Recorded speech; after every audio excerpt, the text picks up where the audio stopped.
we need to start by asking some basic questions. Who's Islam? Who's feminism? Who is speaking for Islam? And who is speaking for feminism? These questions remain unaddressed in most debates, whether in academia, media, or activist forums, right? Like, who are we talking about?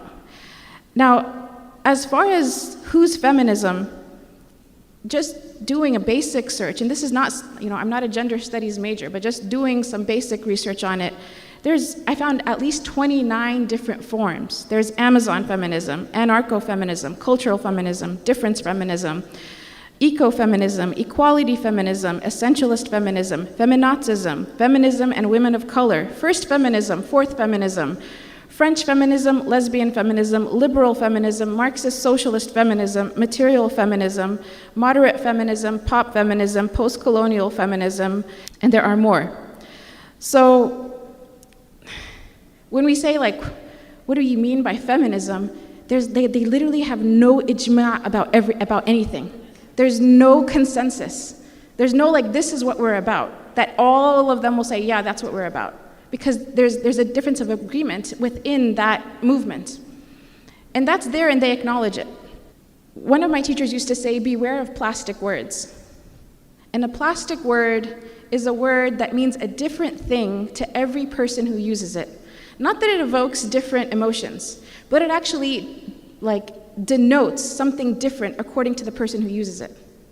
As an example, when people are talking about, oh, this would be progress, even though progress is a general word, it can often be a plastic word because it means it denotes in that context something different for the person who's using it.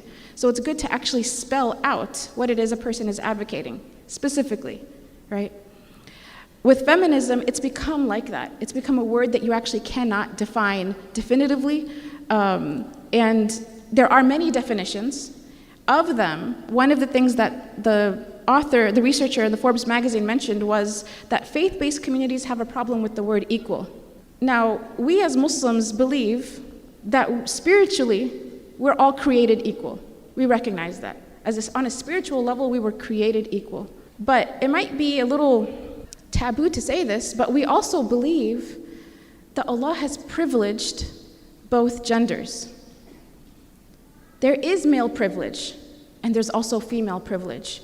We do have patriarchy, but we also have matriarchy. There's a fadl, right? There's a fadl that's given to men in certain regards, and there's a fadl that's given to women in certain regards. And then even in the Quran, I can't consciously advocate for quote-unquote equal on a social level especially, when we have the verse, وَلَيْسَ الذَّكَرَ كَالْأُنْثَى, right? And the male is not like the female. And just side comment here, the interesting thing about this verse is it doesn't say that the female is not like the male. It says that the male is not like the female. Kind of linguistically, it puts the female as the standard, just saying. So there are ways that Allah has privileged women and mothers, the female in general, over men. And there are ways that Allah has privileged men over women, and He has made that as a compliment. If we, as women, acknowledge our own privilege, and if we, as women, honor the God-given privilege and actually advocate for those privileges, honestly, it would heal the whole society. I'm not going to ask just for my rights. I'm actually going to ask for my divine privileges.